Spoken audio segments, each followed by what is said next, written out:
Bismillah, Assalamualaikum, selamat datang kembali di Fakta Sejarah bagian 12, Pesugihan Keluarga Ningrat Ngipri Ketek. Di bagian ini menjelaskan tentang sebuah desa yang memuja leluhurnya, Nyi Randasari. Ini dia bagian ke-12, tapi sebelum itu saya harus doa dulu ya. A'udzu bikalimatillahi taala. Bismillahirrahmanirrahim. Allahumma sholli ala sayyidina Muhammad sallallahu alaihi wasallam. Ini dia selengkapnya bagian 12.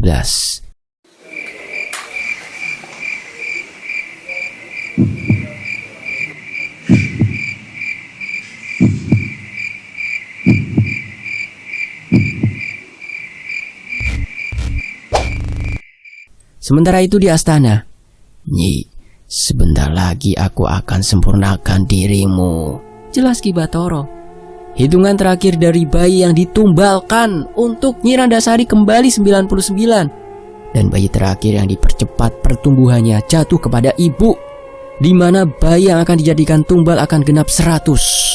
Jika berhasil dengan sempurna, maka Ki Batara sendiri akan mendapatkan ilmu hitam. Tiba-tiba langit mengamini apa yang diminta oleh Ki Batara. Hujan mengguyur desa itu. Kilatan petir menggelegar seperti akan ada sesuatu yang tidak disukai. Ki Batara keluar dari astana sambil melihat ke arah langit. Ia dengan senangnya berteriak, "Sebentar lagi keinginanku terwujud." Teriak Ki Batara. Sementara itu, ibu kembali memimpikan sesuatu yang sangat aneh. "Anakku, jangan kau ambil," ucap ibu dalam keadaan mengigau. Dari luaran kamar, bapak dan juga Kang Waris masih memikirkan cara bagaimana agar mereka bisa menyelamatkan ibu yang terus-menerus dihantui oleh ketakutan yang telah dibuat oleh Ki Batara. Entah mengapa, ada sesuatu yang mungkin menjadi keterkaitan selama aku hidup. Apakah ada sesuatu yang akan terjadi di malam nanti? Tanya Kang Waris. Maksud Kang Waris? Tanya balik bapak. Lihatlah langit, bulannya. Mungkin Kang Waris dan yang lainnya memiliki pemikiran yang sama. Purnama bukanlah sebuah keindahan yang tergambarkan dalam diri mereka masing-masing. Akan tetapi, dengan kehadiran purnama yang begitu sangat mengerikan yang sudah pernah terjadi, apakah purnama yang sama akan terjadi juga di hari ini? Tepat di malam hari, ibu terbangun dari tidur karena merasa ada sesuatu yang hadir tepat di malam itu juga. Entahlah, mungkin karena ada keterkaitan yang memang terjadi dengan perutnya yang tiba-tiba kembali mengalami hal yang aneh. Ibu segera membangunkan bapak, disusul dengan yang lainnya. Mereka pun dibangunkan secara satu persatu karena ada firasat ibu yang kurang baik yang terjadi pada malam itu. Saat dimana mereka terbangun, dari luaran terdengar suara tawaan nenek tua. "Wilujeng peteng, abdi karuhun kampung ieu." Aura merinding tiba-tiba menghampiri tubuh mereka. Lampu di rumah bergerak-gerak sendiri. Bayangan hitam membesar secara perlahan dari sudut pintu. "Bersembunyilah di bawah meja. Ayo cepat," ucap Kang Waris. Mereka pun segera bersembunyi di bawah meja. Makin lama, bayangan itu membentuk sosok yang tawanya mengerikan.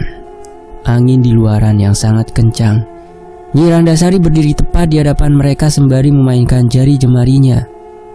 Ia kemudian mencari bebawan bayi mendengus yang mungkin saja menjadi sinyal baginya. Bapak yang melihat langsung sosok itu hanya bisa terdiam. Baru kali ini bergetar hebat ketika melihat sesosok leluhur yang sering menggunakan itu. Sebuah sesuatu yang sangat menyeramkan. Hadirnya Nyi Randasari di tengah-tengah mereka bukan kebetulan. Ini adalah wujud dari panggilan yang dilakukan oleh Ki Batara terhadap Nyi Randasari untuk menjenguk bayi terakhir yang akan dijadikan tumbal. Nyi Randasari mengeluarkan sebuah suara, seperti suara kelelawar di tengah malam. Suara itu sangat berisik hingga membuat gendang telinga bapak merasa tak nyaman. Tubuh Nyi Randasari melayang, hanya saja penampilan seperti hitam yang kainnya menempel hingga ke lantai. Anehnya, Nyi Randasari tidak berani masuk ke dalam kamar. Hal ini juga disebabkan oleh seorang wanita yang mengenakan pakaian adat Jawa yang sudah berdiri sembari menatap tajam ke arah Nyi Randasari. Bersamaan dengan munculnya angin yang entah dari mana asalnya, sosok Nyi Randasari akan meninggalkan mereka. Tawa dan suara yang mengitari kepergian Nyi Randasari dari rumah Bapak sangat mengerikan. Sesaat setelah Nyi Randasari keluar, "Kemari," ucap Kang Waris. Bapak segera menuju ke Kang Waris. Sepertinya ini adalah waktu yang tepat untuk Kang Waris sendiri agar bisa menyelesaikan permasalahan yang berada di desa Astana Talimongso. Sebelum Kang Waris dan juga Bapak berangkat menuju ke Astana, mereka berdua meminta kepada Jajak dan yang lainnya untuk mengawasi ibu di rumah. Bersamaan dengan itu, Raden Angkoro beserta dengan beberapa orang yang menjadi kepercayaannya juga berangkat menuju ke Astana Talimongso. Mereka berkeinginan untuk merebut kembali apa yang menjadi keinginannya, yaitu mendapatkan jabang bayi yang masih dalam kandungan ibu. Bapak dan Kang Waris mempercepat langkah mereka. Sepertinya Ki Bathara sedang melakukan sebuah ritual yang digunakan untuk mendapatkan apa yang ia inginkan. Dan benar saja, saat Kang Waris dan juga Bapak tiba di sana, mereka berdua melihat Ki Bathara sedang memegang bejana berisi cairan berwarna merah. "Jadi, kau adalah iblis di balik ini semua?" tanya Kang Waris. Ki Bathara hanya tertawa mendengar hal itu. Dia kemudian meminum perlahan cairan yang diyakini sebagai darah dengan sekali tegukan. Bersamaan dengan itu, Ki Bathara merapalkan sebuah mantra yang digunakan untuk memanggil Nyi Randasari yang memang sudah menjadi waktunya untuk kembali dikeluarkan. "Wahai penguasa malam yang gelap, demi Astana yang menjadi kokoh karena terbunuhnya puluhan tumbal bayi, demi kutukan yang menjalar ke dalam nadi tiap wanita yang akan melahirkan, keluarlah kesesatan yang mumpuni, Nyi Randasari." Dari dalam Astana keluarlah sosok hitam yang memiliki bentuk yang tidak seperti apa yang diperkirakan oleh Kang Waris dan juga Bapak. Dia adalah sosok Nyi Randasari yang bentuknya sama seperti apa yang telah mereka lihat saat berada di rumah. Sosok itu mendekati Ki Bathara. Ia kemudian berteriak dengan sangat kencang, seperti memekikkan suara layaknya kelelawar yang berada di dalam goa. Sontak saja, Kang Waris dan Bapak langsung menutupi kedua telinganya, karena suara itu benar-benar menggema di dalam otak dan juga mengganggu pendengarannya. Tidak lama kemudian, Bapak yang terlebih dulu merasakan efek samping karena suara tersebut, dari hidung dan juga telinganya keluar darah secara perlahan. Sedikit demi sedikit, tubuh Bapak kemudian melemas. Wajahnya memucat. "Arto?" ucap Kang Waris sembari menatap wajah Bapak yang sudah sangat pucat. Lalu tidak berselang lama, Bapak langsung pingsan karena tidak mampu menahan. Suara itu terus dibunyikan sampai Kang Waris juga merasakan hal yang sama seperti yang dirasakan Bapak. Tubuh Kang Waris melemah dan tidak bisa menggerakkan sedikit pun anggota badannya. Kang Waris tidak bisa melakukan apa-apa lagi. Ia hanya bisa mendengar suara tawaan yang mungkin saja berasal dari Ki Bathara yang sedang menikmati kekuatan besar dari Nyi Randasari. Tapi kebahagiaan dari Ki Bathara tidak berlangsung lama. Tiba-tiba terdengar suara gamelan dari kejauhan. Bersamaan dengan suara itu, muncul suara-suara lainnya seperti suara monyet, kincringan, dan suara-suara menggunakan bahasa Jawa kuno. Kang Waris tidak bisa mengetahui apa yang terjadi saat itu. Namun, sayup-sayup yang dia lihat, ada dua orang asing yang sedang menaiki astana. Lalu, di belakang mereka berdua telah berdiri sosok hitam besar yang tampaknya sangat familiar. "Ketek Ireng?" Tidak berselang lama suara dari Nyi Randasari langsung menghilang. Akan tetapi, suara teriakannya mengerikan terjadi kepada Ki Bathara. Entah apa yang terjadi. Sebelum hal yang mengerikan terjadi, Ki Bathara seperti berteriak bahwa dirinya memohon ampun agar mau melepaskan cekikan leher yang sedang dia rasakan saat itu juga. Tidak berselang lama, kobaran api membakar seluruh astana. api itu dengan cepatnya melahap seluruh isi astana. Kiwatoro terbakar di dalamnya. Suara teriakannya melonglong bagaikan anjing yang menunggu. Para warga yang melihat ada kobaran api membesar langsung menuju ke arah di mana si jago merah itu terlihat. Namun, mereka melihat ada 2 orang yang sudah terkapar di dekat astana. Mereka yang mengenali kedua orang itu langsung membawanya ke rumah. Sesampainya di rumah, ibu dan yang lainnya terkejut karena mendapati bapak dan juga Kang Waris dalam keadaan sudah tidak sadarkan diri. Mereka berdua pun dirawat untuk beberapa waktu lamanya sampai benar-benar pulih. Sampai akhirnya, desa tersebut didatangi oleh polisi untuk menyelidiki tragedi yang baru saja terjadi, terkhusus penyidikan yang sedang berlangsung. Ada salah seorang wanita yang langsung menuju ke tempat ibu, sembari menanyakan terkait keadaan bapak dan juga Kang Waris. "Bagaimana keadaan suamimu?" tanya seorang wanita itu. "Maaf, Anda siapa ya?" tanya ibu. "Saya Melan. Suami saya kebetulan bertugas di sini. Namanya Pak Subroto." "Kami semua baik-baik saja," ucap ibu. "Kami memiliki sebuah tempat untuk kalian semua huni. Siapa tahu tempat tersebut sangat nyaman untuk kalian semua." Maksudnya tempat tinggal?" "Benar," ucap Bu Melan. Ibu tersenyum lebar mendengar berita baik tersebut. Tidak berselang lama seorang komandan polisi yang bernama Pak Subroto mendekati ibu. "Kami akan menjaga anakmu sampai lahir kelak." Dan sampai di sini Astana Tali Mauso selesai. Kita masuk ke ritual buhul tali mayit. Dan ini langsung saja saya bacakan. Perjalanan Raden Artonegoro dan yang lainnya masih berlanjut. Kali ini mereka tidak memiliki pilihan selain menerima tawaran tersebut. Tawaran yang diarahkan oleh Ibu Melan dan juga Pak Subroto untuk menempati tempat yang berada di dekat rumahnya sangatlah menarik. Awalnya, Kang Waris tidak menyetujui tawaran tersebut. Ia tampak curiga dengan kebaikan yang diberikan oleh Pak Subroto dan juga istrinya mengenai tempat yang gratis untuk semua anggota keluarga Raden Artonegoro dan orang-orang yang berada di dalam ruang lingkupnya. Namun apa boleh buat, semua akan merasakan hal yang mungkin dirasakan oleh Kang Waris saat itu. Belum lagi, usia kehamilan dari ibu sudah tua. Itu tandanya kelahiran anak perempuan yang menjadi sorotan keluarga Ningrat dan keluarga Protoseno benar-benar sangat ditunggu. Mereka akhirnya berangkat menuju ke rumah yang dimaksud dengan komandan polisi, menaiki kendaraan yang sudah disediakan oleh Pak Subroto dan juga Ibu Melan. Tempat yang disediakan oleh Pak Subroto dan juga Ibu Melan lumayan besar. Intinya, di dalam rumah tersebut ada beberapa kamar. Lalu segala fasilitas sudah disediakan di sana. Terlebih lagi, di dalam rumah tersebut, Ibu Melan juga sudah menyediakan ruangan khusus untuk ibu yang nantinya digunakan bersama dengan bayinya yang akan dilahirkan. "Ini adalah tempat kalian. Kalau butuh apa-apa, kalian bisa menghubungi kami berdua," ucap Bu Melan kepada ibu dan yang lainnya. "Terima kasih, Bu." Ibu Melan dan Pak Subroto meninggalkan mereka semua.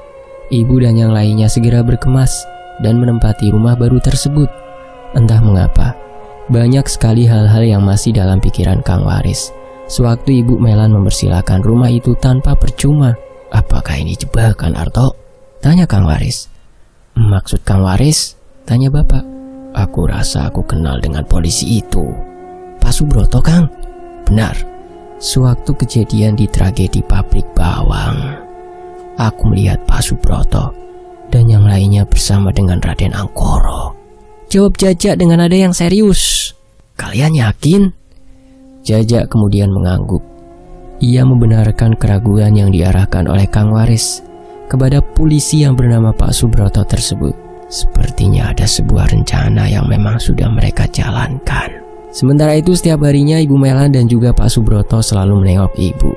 Yang mereka tanyakan adalah, "Berapa usia kandungannya sekarang?" 8 bulan, Bu."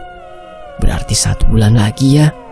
"Ya, perkiraan seperti itu, Bu," jawab ibuku. Ibu Melan mengelus perut ibu secara perlahan. Ia juga tidak lupa untuk menyanyikan sebuah kidung Jawa yang tidak pernah disangka-sangka. Bu, kok ibu tahu kidung Jawa ini? Kamu kaget aku bisa nyanyikan kidung ini? Aduh Esa, ini kan kidung yang digunakan untuk menenangkan sang bayi. Ibu Melan kemudian mencium perut ibu. Dia lalu membacakan sesuatu dalam bahasa Jawa. Suaranya berbisik-bisik seperti sedang melakukan sebuah percakapan khusus antara dirinya dengan sesuatu. Bu, ibu sedang apa? Aku sedang merawat bayimu Esa. Untuk apa? Nanti malam ada banyak tamu yang datang. Aku takut anak ini jadi sasarannya. Setelah menjelaskan maksud dan tujuan Ibu Melan membacakan sesuatu kepada perut ibu, ia bergegas pergi meninggalkan ibu, sembari tersenyum tipis. Malam harinya, ibu tidak bisa tertidur. Ia seperti mengingat apa yang dikatakan Ibu Melan kepadanya. Pernyataan Ibu Melan terhadap para tamu yang nantinya akan datang ke rumah seperti memberikan sebuah gambaran yang tak biasa. Pasalnya, ibu sedari tadi memperhatikan di sekitaran dan sempat menanyakan kepada Jaja, Kang Waris, bahkan kepada bapak terkait tamu yang nantinya akan datang tepat di malam hari. Pak, ada nggak tamunya? Tamu apa bu? Kata Bu Melan, malam ini rumah kita akan kedatangan banyak tamu. Dari tadi nggak ada tamu kok. Ibu hanya menghela nafas panjang. Hatinya berdegup kencang manakala tamu yang dikatakan oleh Ibu Melan belum juga datang. Sempat terpikir untuk keluar dari kamar dan ingin melihat secara pribadi keadaan di luar rumah. Akan tetapi, ibu tahu jika bayi yang berada di dalam kandungannya belum aman. Bisa saja serangan dari Raden Angkoro dan yang lainnya akan datang secara tiba-tiba dan membuat semuanya akan berakhir dalam sekejap. Untuk melegakan hati ibu, bapak pun menyuruh kepada Jaja untuk berjaga di luar rumah. Tujuannya agar ketika tamu yang dikatakan oleh Ibu Melan itu tiba, maka Jaja akan segera memberitahu kepada ibu dan juga bapak, Ja, kamu jaga di luar rumah dulu nggak apa-apa kan? Biar Mas Rahardian tidur sendiri. Iya nggak apa-apa pak, tapi aku izin sebentar menemani Mas Rahardian ya. Silahkan. Jaja baru-baru ini memang sedang dekat dengan Mas Rahardian. Mungkin bagi Mas Rahardian, Jaja adalah kakak baginya. Terlebih lagi, tingkat kepedulian dari Jaja memang sangat menyentuh untuk anak seumuran Mas Rahardian yang membutuhkan teman. Di dalam kamar, Jaja masih menemani Mas Rahardian. Ia membelai rambut Mas Rahardian seolah-olah dengan penuh kasih sayang. Mas, jangan cepat tumbuh besar ya. Nikmati masa-masa kecilmu. Kamu boleh merengek dan menangis karena tidak bisa bermain denganku. Tapi jika kau sudah dewasa, kau akan merengek dan menangis ketika sudah dipermainkan dengan yang namanya dunia. Bersamaan dengan itu, kedua tangan Mas Rahardian langsung memeluk tubuh Jaja. Padahal dirinya sedang tertidur. Namun apa yang sedang dilakukan oleh Jaja seperti membuat Mas Rahardian tersadarkan bahwa yang ada di hadapannya sekarang adalah Jaja. Berbeda dengan ibu, ia sama sekali tidak bisa tertidur. Entah apa yang selama ini ia pikirkan. Tampaknya ada sesuatu yang menjanggal dalam pikiran ibu. Bukan hanya perkataan dari Ibu Melan yang membuatnya kembali teringat akan para tamu yang akan datang. Akan tetapi, yang menjadi penasaran adalah siapa para tamu itu dan mengapa Ibu Melan mengetahui hal-hal yang memang tidak diketahui olehnya sendiri. Semakin malam, udara semakin dingin. Bapak sudah tertidur terlebih dahulu, sedangkan ibu, ia masih mencoba untuk menidurkan diri dan menutup matanya rapat-rapat. Tatkala rasa kantuknya sudah berada di ambang batas, ibu akhirnya tertidur. Ia seperti merasakan kenikmatan yang tiada tara tatkala rasa kantuknya benar-benar sudah hilang dan mampu tertidur dengan nyenyak. Namun kedua mata ibu seperti bergerak ke arah kanan kiri. Walau dengan mata tertutup, kedua tangannya mencengkram kuat-kuat selimut yang sudah menutup sebagian tubuhnya.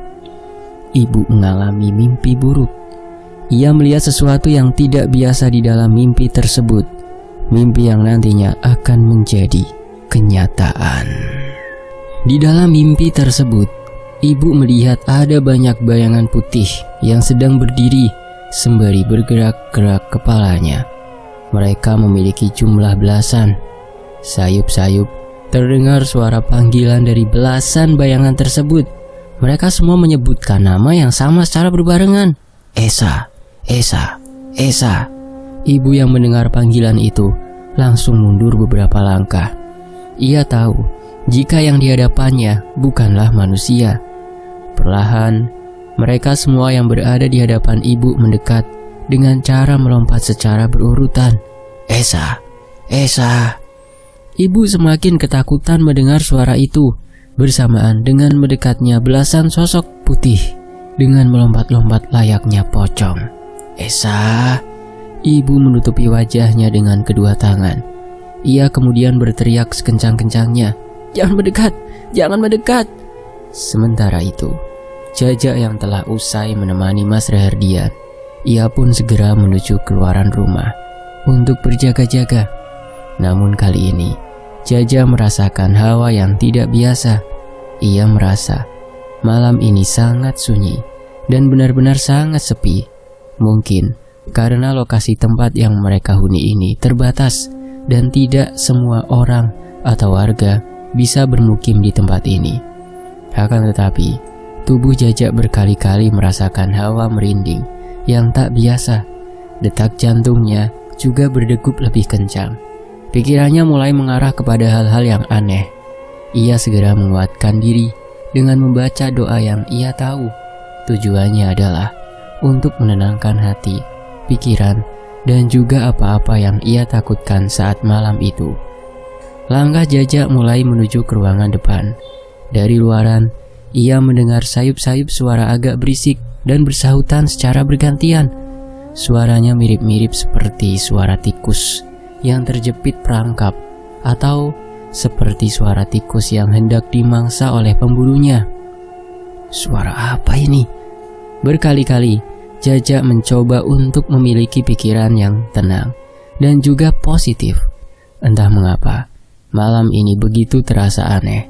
Tatkala Raden Artonegoro atau Bapak memerintahkan kepadanya untuk menyambut tamu yang nantinya akan datang pada malam ini. Ini sudah hampir tengah malam. Mana mungkin ada tamu dari luaran yang akan datang? Jaja pun segera mengintip luaran rumah dengan membukakan sedikit gorden. Tatapannya mulai mengarah kepada sekitaran yang ada di luaran.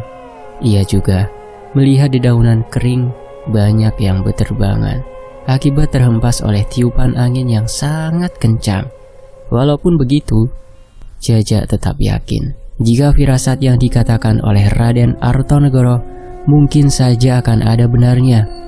Selama ini, ia mempercayai hal-hal yang dikatakan oleh Raden Artonegoro kepadanya, baik itu tentang hal-hal mustahil yang tidak mungkin terjadi, atau tentang sekedar firasat buruk yang sama sekali tidak berbentuk dan tidak terduga-duga kedatangannya. Jaja membuka pintu depan rumah. Satu langkah kakinya sudah berada di luar. Hembusan angin mulai bertiup ke arahnya secara perlahan. Fush. Lagi-lagi, suara-suara tikus itu mulai terdengar kembali. Ia masih mencari apa penyebab dari suara itu bermunculan. Pasalnya, baru beberapa hari dirinya berada di rumah yang ditawarkan oleh Ibu Melan. Jaja sama sekali tidak pernah mendengar atau mendapati hal-hal aneh yang ada di sekitarnya. Akan tetapi, baru kali ini ia menemukan suara tikus yang terus-menerus memekikkan suaranya, serasa seperti ada di berbagai arah. Jaja kemudian mencari-cari suara itu. Ia tampak sedikit khawatir dengan suara yang aneh. Mungkin akan menciptakan sesuatu yang aneh juga. Di mana suara itu? Beberapa kali Jaja mondar-mandir untuk mencari arah dari suara itu. Namun, ia sama sekali tidak mendapatinya. Saat dirinya sudah merasa lelah dan tidak bisa mendapati suara itu, Jaja langsung terdiam. Ia menghela nafas panjang dan menutupi telinganya untuk menghindari suara-suara tersebut. Perlahan suara itu menghilang. Bersamaan dengan suara itu menghilang, suasana langsung menjadi tenang. Jajak kemudian mencoba untuk menutup matanya dan kembali menghela nafasnya. Namun, saat dirinya membuka kedua mata, tiba-tiba dia mendengar sesuatu yang sangat mengerikan. "Selamat malam calon mayit." Ibu masih terus berteriak. Mimpi yang sedang dilaluinya berasa seperti masuk ke dalam kehidupan nyata. Berkali-kali, suara itu terdengar jelas hingga membuat telinganya kesakitan. "Esa, Esa." Suara yang digaungkan oleh mereka berbeda-beda. Beberapa ada yang tampak familiar, beberapa juga tidak pernah ia kenal. Dan baru kali ini dia mengenalnya. "Aku ingin bayimu. Kau masih ingat denganku kan, Sa?" "Esa, adikku, kapan kau pulang?" "Esa, ibu sendirian di kuburan, Esa. Apakah kamu sudah bahagia, Sa?" Ibu langsung mengingat semua suara-suara itu. Itu adalah suara-suara mereka yang sudah meninggal dunia. Saat dimana ibu membuka kedua matanya, ia terkejut bukan kepalang. Di hadapannya sudah berdiri belasan pocong. Tanpa ikat tali pocong yang berada di hadapannya, mereka semua berdiri sembari memanggil nama ibu secara bergantian. "Esa, Esa, Esa, Esa, aku ingin bayimu. Kamu masih ingat denganku kan, Sa?" "Esa, adikku, kapan kau pulang?" "Esa, ibu sendirian di kuburan." "Apakah kamu sudah bahagia, Sa?" Mereka semua menggoyang-goyangkan kepalanya secara bersamaan. Dari yang memiliki rambut panjang, wajah yang sudah hancur, perut yang sudah berantakan bentukannya, bahkan sampai mereka yang tidak memiliki kedua matanya.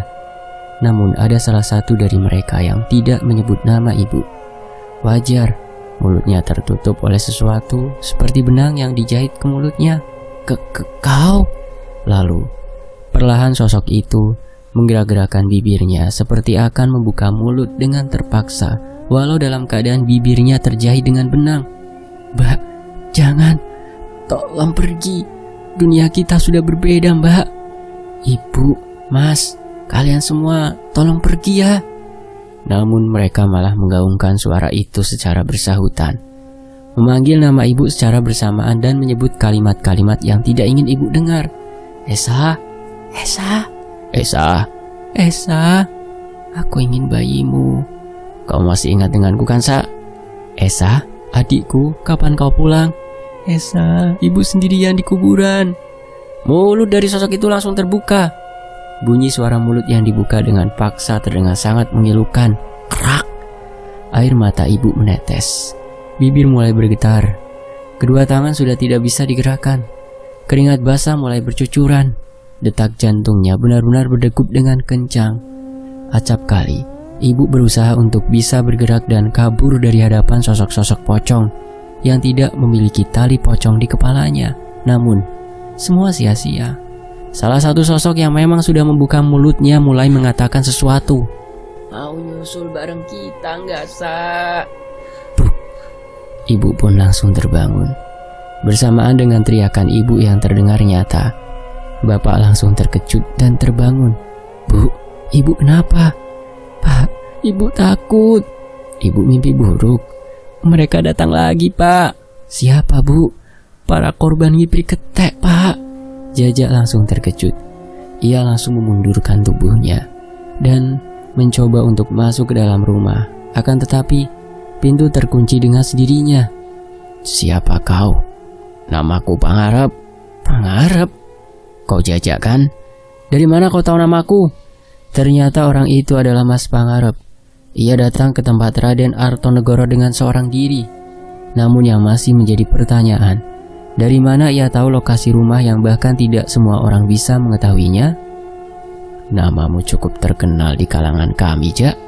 Apakah kau tahu siapa kalangan kami yang aku maksud tadi?" Siapa?"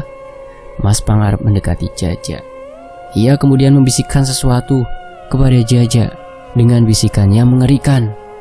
"Keluarga Ningrat dan pabrik bawang." Jajak langsung mundur saat dirinya mendengar kalimat itu. Mas Pangarep tertawa kegirangan melihat raut wajah Jajak yang penuh dengan ketakutan. Bersamaan dengan itu, kabut turun secara perlahan. Dari tebalnya kabut, terlihat ada beberapa sosok sedang melompat-lompat ke arahnya. "Selamat malam calon mayit." Jajak mencoba untuk membuka pintu. Ia melakukan berbagai cara dan salah satunya adalah dengan cara menggedor-gedor pintu hingga mendobraknya dengan sekuat tenaga. Akan tetapi, yang membuat Jajak tidak habis pikir, mengapa suara gedoran pintu dan gobrakan pintu yang dilakukannya tidak terdengar oleh orang dalam rumah? "Percuma, Jak. Kau sudah ditakdirkan untuk menjadi korban dari ritual tali buhul mayit." "Tali buhul mayit?" Mas Pangarep merogoh sesuatu dari kantong celananya. Ia kemudian mengambil sesuatu dari dalam kantong celana. "Ini adalah belasan tali pocong dari mereka yang aku ambil, lengkap dengan tali pocong milik temanmu, Masmo." Tap, tap, tap. Jajak terdiam dan mematung saat melihat belasan sosok pocong tanpa ikat tali pocong di kepalanya itu sudah berada di hadapannya. "Masmo," ucap Jajak. Krek. Sosok yang bernama Masmo itu mengarahkan kepalanya ke bagian kanan. Ia kemudian menatap Jajak dalam-dalam, seperti memendam dendam yang sangat besar di dalamnya. Mas Pangarep kemudian menundukkan kepalanya, lalu ia memberikan aba-aba dengan kedua tangannya. "Ing dina iki awakku merintahke kabeh demit kanggo ndadekake ing arepanku dadi mayit." Bersamaan dengan itu mereka semua langsung menuju ke arah Jajak dengan wajah yang sangat mengerikan. "Tidak!" Jajak tak sadarkan diri. Tubuhnya terlentang begitu saja di hadapan pintu. Kabut yang memunculkan banyak sosok menghilang dengan seketika. Kehadiran Mas Pangarep yang mengetahui lokasi keberadaan Raden Artonegoro dan yang lainnya menjadikan malam itu sebagai malam yang sangat mencekam. Namun, suara teriakan dari Jajak akhirnya menyadarkan orang-orang yang berada di dalam rumah. Satu persatu mereka keluar dari kamarnya masing-masing. Saat mereka semua terkejut saat melihat Jajak sudah tergeletak dengan sekujur tubuh yang sudah kaku layaknya mayat. "Kang, Jajak kenapa, Kang?" Bapak bertanya. "Bawa masuk ke dalam." Kang Waris tahu. Ia tahu jika ada penyusup yang menyerang Jajak tepat di mana semua orang-orang yang berada di dalam rumah sedang beristirahat. Ia sendiri sudah memperkirakan ini. Entah karena ada keterkaitan antara rumah yang diberi oleh Ibu Melan dan Pak Subroto, atau memang semuanya sudah terencanakan dengan rapih. Sembari menatap langit yang gelap, Kang Waris berujar pada dirinya sendiri, "Angkoroh, apa maumu?" Memang benar, selama ambisinya belum dimenangkan, maka segala cara akan mereka lakukan demi mendapatkan anak yang berada di dalam kandungan ibu. Bapak dan yang lainnya segera membawa Jajak ke kamarnya. Kali ini Mas Rahardian menangis tatkala dirinya mengetahui Jajak sudah tidak sadarkan diri. Entah bagaimana bisa Mas Rahardian terbangun dari tidurnya. Apakah ikatan batin antara Jajak dan Mas Rahardian benar-benar sudah menyatu, sehingga apa yang terjadi kepada Jajak juga akan dirasakan oleh Mas Rahardian? Aneh, tubuhnya terasa sangat dingin sekali. "Ini benar-benar seperti mayit, Kang," ucap Bapak kepada Kang Waris. "Mas Kuncoro, tolong ambilkan air hangat. Dia sudah terkena buhul mayit." "Jelas, Kang Waris." "Buhul mayit itu apa, Kang?" "Buhul mayit adalah serangan yang membuat si korban terikat layaknya mayit. Dia tidak bisa bergerak sama sekali karena pelaku menjadikannya seperti mayit." Ketakutan dari Kang Waris benar-benar terjadi. Jajak adalah orang pertama yang mendapatkan serangan total dari tamu yang dimaksud oleh ibu. Namun, dia sendiri belum tahu siapa tamu tersebut. Jika memang Jajak bisa terselamatkan, maka semuanya akan terbongkar dengan jelas. Akan tetapi, dengan tubuh yang tidak bisa bergerak sama sekali layaknya mayat, sangat mustahil Jajak bisa selamat. Buhul mayit bukanlah sebuah ilmu hitam yang tingkatannya rendah. Serangan ini hanya dikenakan pada seseorang saja. Namun setiap orang yang mati karena buhul mayit, maka dia juga akan menjadi peneror atau bagian dari para mayat hidup itu sendiri. Raden Kuncoro datang membawa sebuah wadah berisi air hangat. Kang Waris mencoba untuk menetralisir tubuh Jaja yang benar-benar bukan seperti orang hidup lagi. Saya harap kalian semua keluar dulu. Saya akan bereskan Jaja. Kang Waris mengingat orang yang sama seperti saat itu. Dia adalah Cipto, teman dari Jaja yang meninggal lebih dulu karena serangan dari Pak Lingga yang membuat perutnya hancur. Kejadian yang kedua kalinya tidak boleh terulang. Aku tidak mau jika Cipto kedua akan meninggal lagi. Kang Waris mencoba untuk berkonsentrasi. Ia tahu tingkatan dari buhul mayit ini bukanlah tingkatan yang rendah dan sembarangan. Maka dari itu, Kang Waris mencoba untuk tidak mengaitkan banyak orang karena mungkin saja sesuatu yang masih mengendap di dalam tubuh Jaja mampu menyerang orang-orang yang berada di sekelilingnya. Perlahan, Kang Waris mencoba untuk menetralisir sedikit demi sedikit bagian tubuh dari Jaja. Tidak lupa, ia juga membacakan doa untuk kelancaran penghilangan energi jahat yang ada di dalam tubuh Jaja. Selama tindakan penetralisiran itu berlangsung, Kang Waris benar-benar merasakan adanya perbedaan pada tubuh Jaja. Perutnya benar-benar tidak berkontraksi. Bagian tubuh yang seharusnya akan berkontraksi tatkala penetralisiran itu berlangsung, semuanya menjadi lumpuh dan tidak bergerak sama sekali. Kang Waris kebingungan. Apa yang memang sudah tertanam di dalam tubuh Jaja ini, sampai-sampai dirinya merasa kewalahan. Akan tetapi, Kang Waris tidak menyerah. Ia kembali mencoba hal yang sama untuk bisa menciptakan perubahan dan mampu menyelamatkan Jaja. Saat dimana Kang Waris kembali melakukan penetralisiran terhadap tubuh Jaja, tiba-tiba lampu kamar mati dengan sendirinya. Kang Waris berteriak terhadap orang-orang yang ada di luar untuk segera menyalakan lampu kamar. Arto siapa saja yang ada di luar, cepat nyalakan lampunya, teriak Kang Waris. Namun, beberapa kali teriakan itu berlangsung, tidak ada satupun orang yang berada di luaran untuk menyalakan lampunya. Kang Waris merasa aneh. Apakah memang orang-orang yang berada di luaran sedang tidak ada tepat di dekat kamar Jaja? Atau memang ini ada kaitannya dengan penetralisiran yang sedang berlangsung? Saat dimana Kang Waris ingin menghadapkan kepalanya ke arah samping, ia sudah lebih dulu melihat ada sosok putih sedang menggoyang-goyangkan kepalanya. Astagfirullah. Sosok pocong yang berada di dekat tembok itu terus-menerus menggerakkan kepalanya dan mengeluarkan suara aneh. Kang Waris mencoba untuk menengok ke bagian yang sama. Ternyata sosok itu sudah selangkah lebih dekat darinya. Kemungkinan besar penyebab dari matinya lampu tersebut adalah karena kemunculan dari sosok pocong yang ada di dalam kamar Jaja. Siapa tuanmu?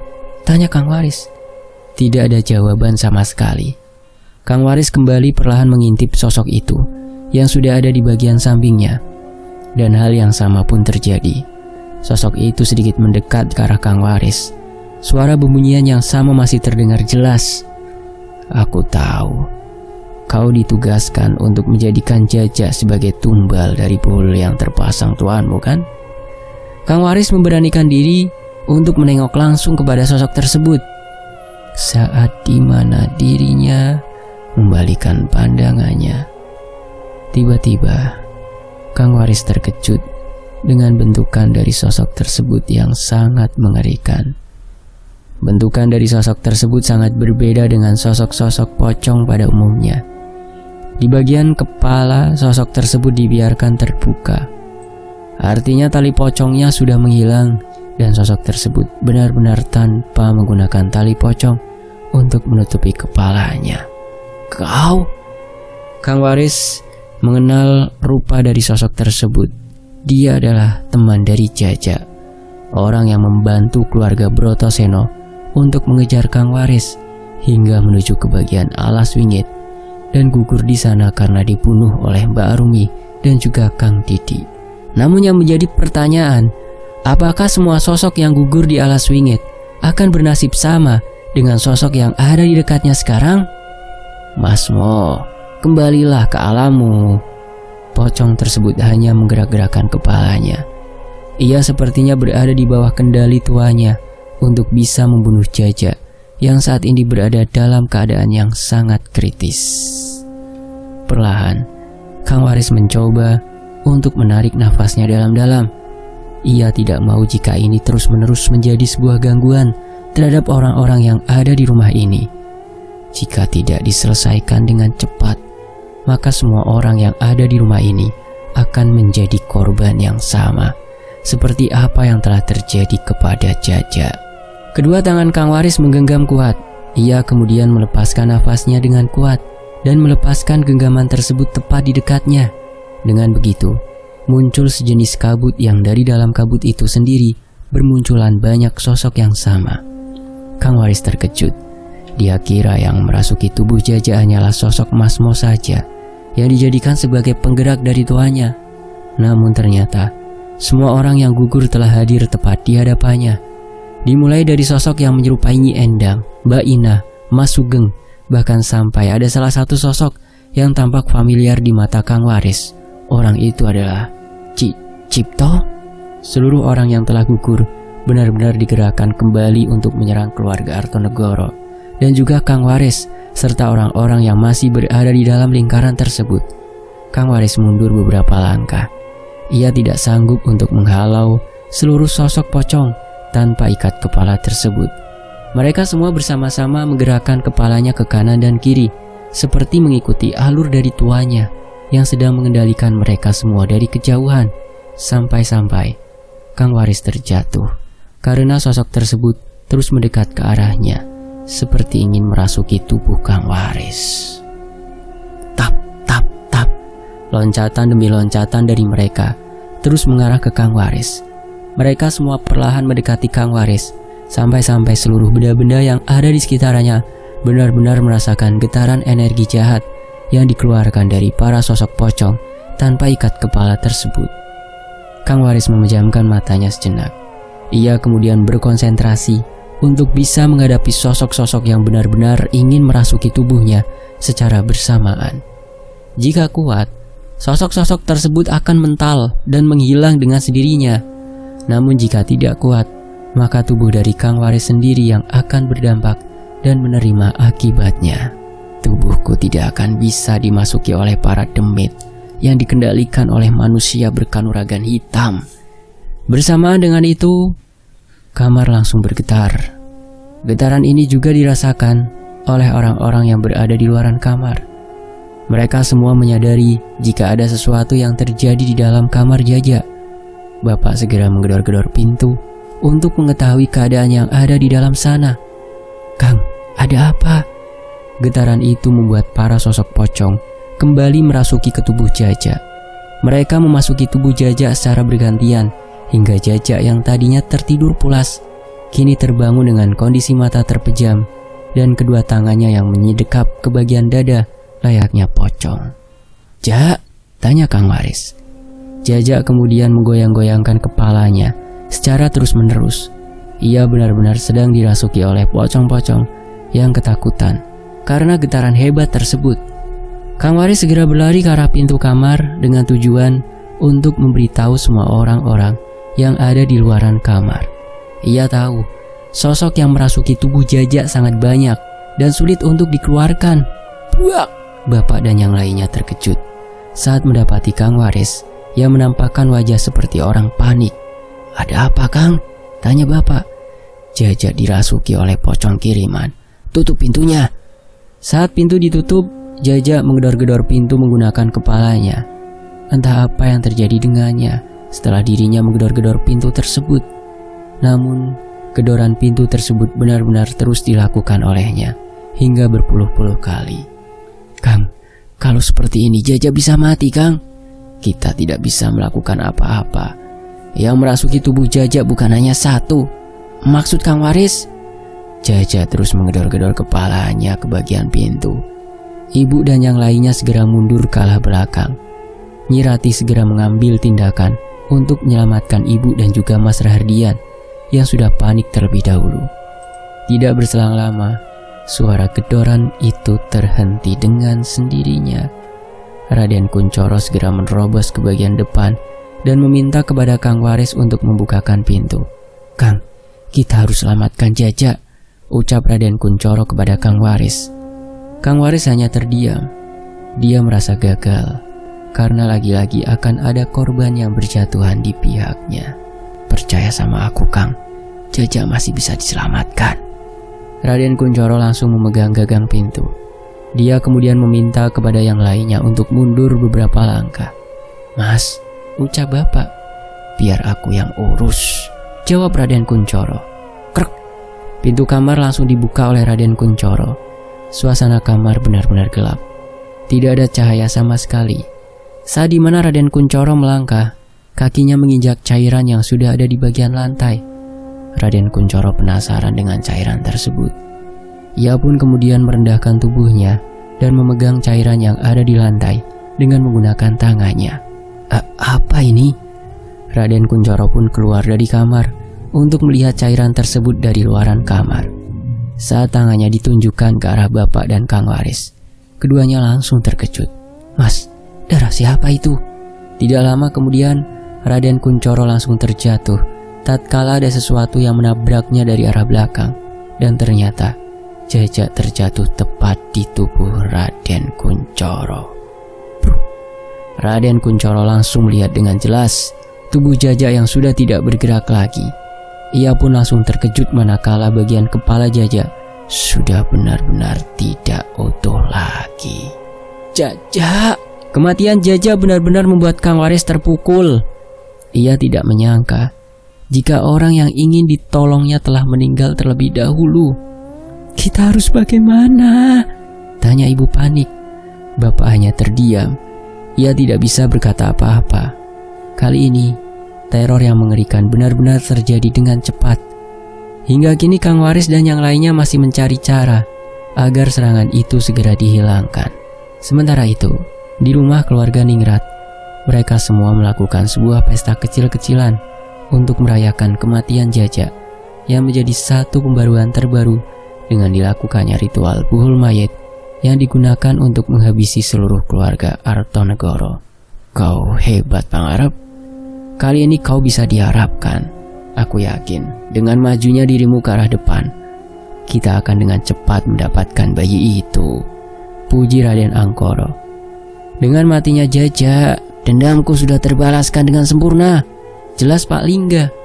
Semua orang yang berada di sana benar-benar merasakan sukacita yang mendalam atas kematian Jaja. Akan tetapi hanya ada satu orang yang sedari tadi terdiam dan memperhatikan para wajah yang penuh dengan kebiadaban. Dia adalah Mbak Neneng. Mbak Neneng benar-benar ingin menyudahi semua ini dengan caranya sendiri. Dia pun langsung meminta izin untuk pergi ke kamar. Permisi semuanya, saya izin ke kamar sebentar, ucap Mbak Neneng. Semua orang langsung terdiam dengan izinnya Mbak Neneng. Bisa dibilang Mbak Neneng benar-benar telah merusak keadaan mereka semua yang sedang dalam keadaan penuh dengan kesenangan akan kematian Jaja. Ada apa pengantinku? Tanya Raden Angkoro. Aku ingin istirahat, tubuhku masih terasa pegal-pegal, jawab Mbak Neneng. Mbak Mawar, istri dari Mas Pangarep, langsung tersenyum. Dia tahu Mbak Neneng merasa tidak nyaman dengan lingkaran keluarganya ini yang dipenuhi dengan orang-orang yang tidak mengedepankan sisi kemanusiaan. Semua orang pun langsung mengizinkan Mbak Neneng untuk beristirahat di kamar. Namun saat dimana Mbak Neneng berdiri dan ingin menuju ke arah kamar, tiba-tiba, Mbak Neneng, ucap Mbak Mawar. Mbak Neneng langsung berhenti. Ia kemudian menatap ke arah orang yang baru saja memanggilnya itu. Apakah kau khawatir dengan keadaan Esa? Tanya Mbak Mawar. Apa maksudmu? Aku tahu kau merasa tidak nyaman dengan lingkaran kami ini. Dilihat dari matamu, tampaknya hanya kau yang merasa khawatir dengan keadaan Mbak Esa. Jelas Mbak Mawar. Mbak Neneng hanya terdiam. Dia tidak bisa berkata apa-apa karena memang semua yang dikatakan oleh Mbak Mawar adalah fakta yang tidak bisa disembunyikan. Aku hanya ingin semuanya cepat diakhiri, jelas Mbak Neneng dengan tegas. Mbak Mawar hanya tersenyum. Dia tahu seperti apa rasanya untuk menyelamatkan saudaranya yang untuk saat ini masih menjadi ancaman bagi banyak orang. Mbak Neneng pun segera meninggalkan mereka semua dan mengabaikan apa yang sudah dikatakan oleh Mbak Mawar kepadanya. Di dalam kamar, Mbak Neneng pun langsung merencanakan sesuatu agar semua orang yang berada di keluarganya mendapatkan petaka yang sama. buhul mayit. Jika buhul itu berhasil aku ambil, maka tuanya akan berubah. Mbak Neneng pun mencoba untuk menunggu momen yang tepat agar bisa mendapatkan semua itu. Tengah malam ini, aku akan mengambil semuanya dan menyerahkannya kepada Kang Waris. Tepat di tengah malam, saat dimana semua orang sudah tidak lagi membahas pesta dan beristirahat di tempatnya masing-masing, Mbak Neneng segera pergi ke kamar Mas Pangarep. Untuk saat ini Mbak Mawar dan Mas Pangarep sedang mengalami pisah ranjang. Hal ini dikarenakan orang yang sedang melakukan ritual tersebut tidak boleh tidur satu ranjang bersama dengan istrinya. Kesempatan ini pun dipergunakan baik oleh Mbak Neneng dengan cara mengendap ke arah kamar milik Mas Pangarep. Dengan begitu, dirinya mampu untuk membalikan keadaan dengan cepat, asalkan semua yang direncanakan benar-benar sesuai dengan apa yang dia inginkan. Mbak Neneng pun langsung masuk ke dalam Mas Pangarep. Ia pun segera mencari barang yang dinyatakan sebagai buhul dari para mayit yang digerakkan olehnya. Ia pun mengecek ke seluruh bagian lemari, laci, dan semua yang ada di kamarnya. Sempat ingin putus asa karena tidak bisa menemukan benda tersebut. Akan tetapi, ia langsung teringat dengan Mbak Esa yang kali ini dalam keadaan yang sangat memprihatinkan. Jika Mbak Neneng tidak bisa melakukannya, maka seluruh keluarga Mbak Esa akan menjadi korban selanjutnya dari buhul mayit yang dilakukan oleh Mas Pangarep. Hari demi hari terus berjalan. Kang Waris dan yang lainnya mencoba untuk mencari cara agar bisa mengalahkan mereka, keluarga Brotoseno, yang untuk saat ini terornya semakin mengerikan.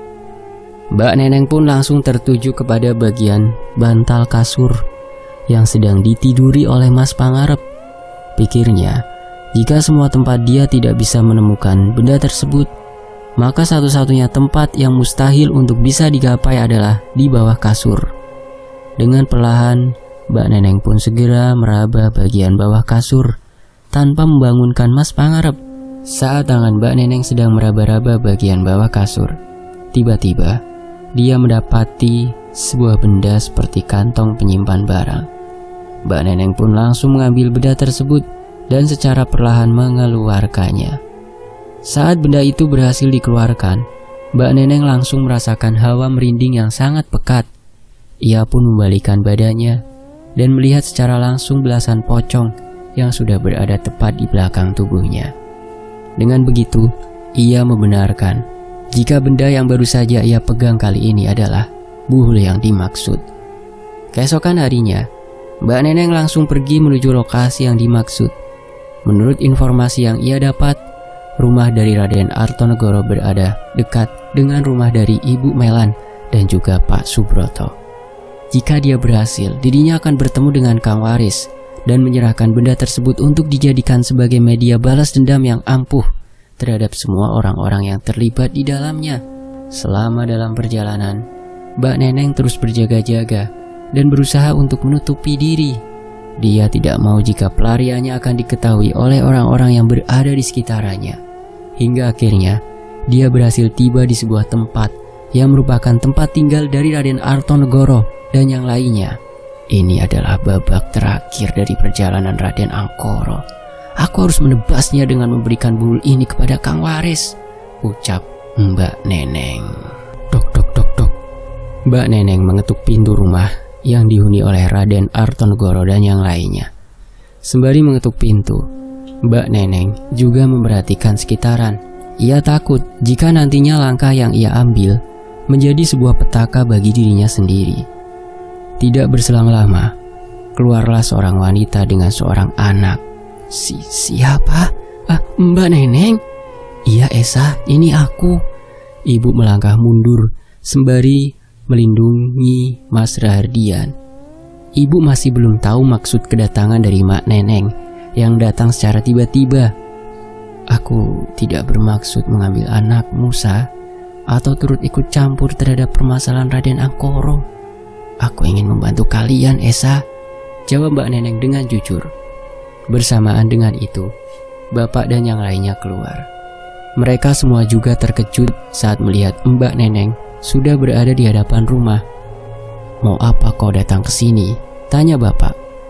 Aku kesini karena ada urusan dengan Kang Waris. Ini terkait dengan kematian Jaja. Jelas Mbak Neneng. Kematian Jaja? Dari mana kau tahu? Kondisi di luar rumah sangat tidak baik untuk menjelaskan hal sedetail ini.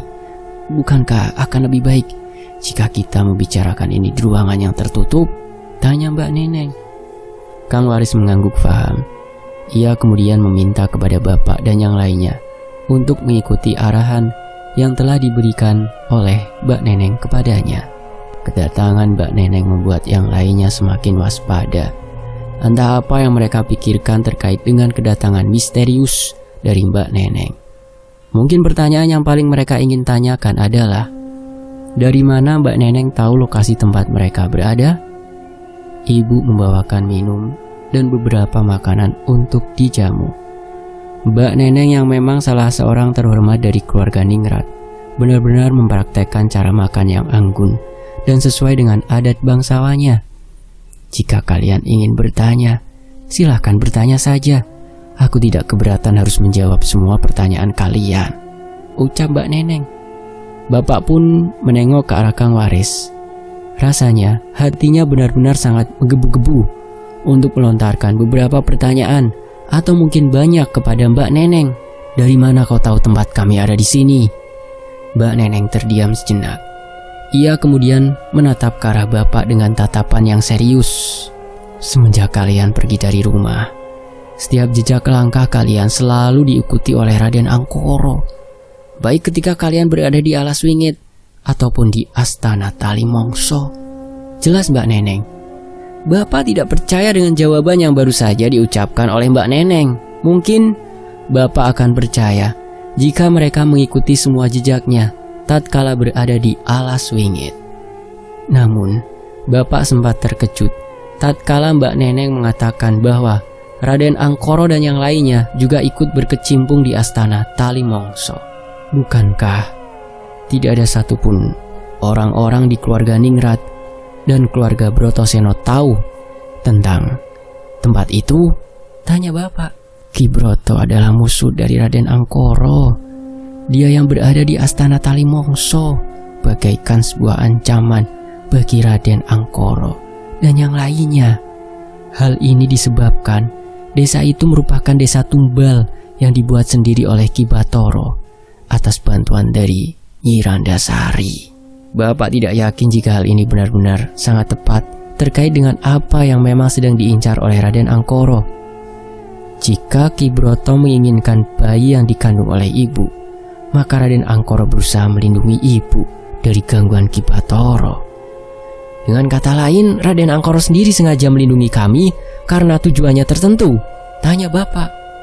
Benar, itu adalah tujuan dari Raden Angkoro. Jadi, yang membunuh Ki Batoro adalah Raden Angkoro, jawab Mbak Neneng. Sementara itu di sisi lain, krek, Mas Pangarep membuka sebuah ruangan khusus, tempat di mana Mbak Ayu dikunci di dalamnya. Ia sengaja melakukan hal ini karena Mbak Ayu adalah satu-satunya orang dari keluarga Ningrat yang tidak menyetujui adanya ritual buhul tali mayit. Mbak, bukankah lebih baik Mbak bergabung bersama kami? Tanya Mas Pangarep. Aku awalnya menyetujui langkah kalian, tapi dengan membangkitkan para pocong tanpa tali dan penutup kepalanya, aku benar-benar tidak setuju. Mbak, ini demi mempersingkat waktu, Mbak. Aku tidak peduli. Ritual buhul tali mayit dipergunakan untuk menghancurkan semua orang-orang yang tidak menyetujui langkah kita. Mbak Ayu berusaha keras untuk membuka ikatan tali yang ada di bagian tangan dan juga kakinya. Ia benar-benar tidak menyetujui adanya ritual yang membangkitkan seluruh orang-orang yang sudah meninggal dunia. Mas Pangarep pun hanya terdiam.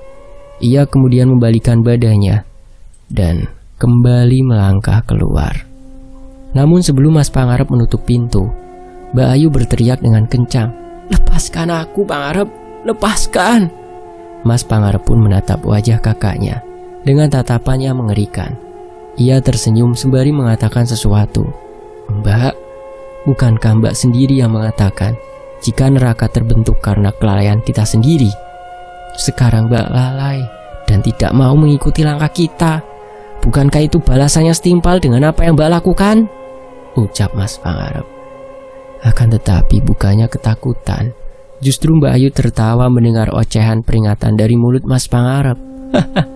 Kau tahu, salah satu orangmu telah membalikan telapak tangan. Kau dan seluruh kaum ningrat beserta para manusia bodoh yang mengikutinya, mereka semua akan merasakan sebuah balasan yang tidak pernah kau ketahui sebelumnya. Balasan? Apakah kau tahu, raja akan tunduk kepada ratu, tapi keduanya akan kalah dengan yang namanya kudeta dalam neraka. Mas Pangarep tidak paham maksud dari perkataan Mbak Ayu. Ia menilai jika Mbak Ayu hanya memberikan peringatan dan ancaman kepadanya. Apa maksudmu? Aku menyebutnya sebagai pengkhianat keluarga. Mas Pangarep pun segera menutup pintu dengan rapat. Ia tidak memperdulikan perkataan yang dikatakan oleh Mbak Ayu kepada dirinya. Akan tetapi, dari dalam kamar, Mbak Ayu masih terus tertawa terbahak sembari menyebutkan, dia akan membalikan semua keadaan. Sementara itu, Mbak Neneng masih menunggu pertanyaan-pertanyaan yang akan dilontarkan oleh Raden Artonegoro dan yang lainnya. Bagaimana? Tanya Mbak Neneng. Aku ingin bertanya, siapa saja orang-orang yang mendatangi Astana Talimongso? Yang aku tahu ada 3. 1 anggota Brotoseno, 1 lagi keluarga Ningrat, dan 1 lagi... 1 lagi? Orang yang masih terikat dengan pabrik bawang. Dia adalah orang yang paling berjasa dalam menutupi kasus tersebut. Pak Lingga? Bukan. Terus siapa?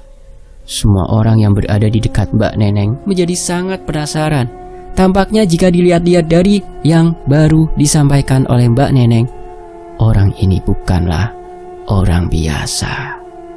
Kemungkinan besar orang yang mampu menutupi kasus besar ini adalah orang-orang yang memiliki kekuatan besar, yang mampu memanipulasi berita bohong yang tersebar kepada semua akses yang ada di sekitarnya.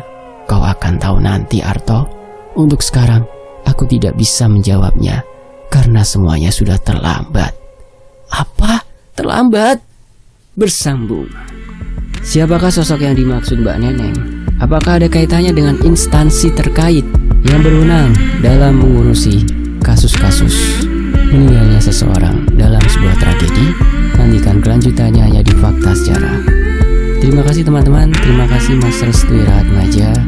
Sambil menunggu bagian terakhir ya, 1 part lagi, teman-teman bisa mampir ke channel Tony FS. Ada cerita baru dari tanah Kalimantan, dari Om Ras. Untuk linknya ada di deskripsi atau teman-teman langsung lihat di layar HP-nya. Lihat dulu ya layar HP-nya. Nah, itu tinggal disentuh saja, nanti akan masuk ke channel Tony FS dengan kisah Om Ras yang terbaru. Saya pamit, wassalamualaikum warahmatullahi wabarakatuh. Sampai jumpa di bagian akhir hanya di Fakta.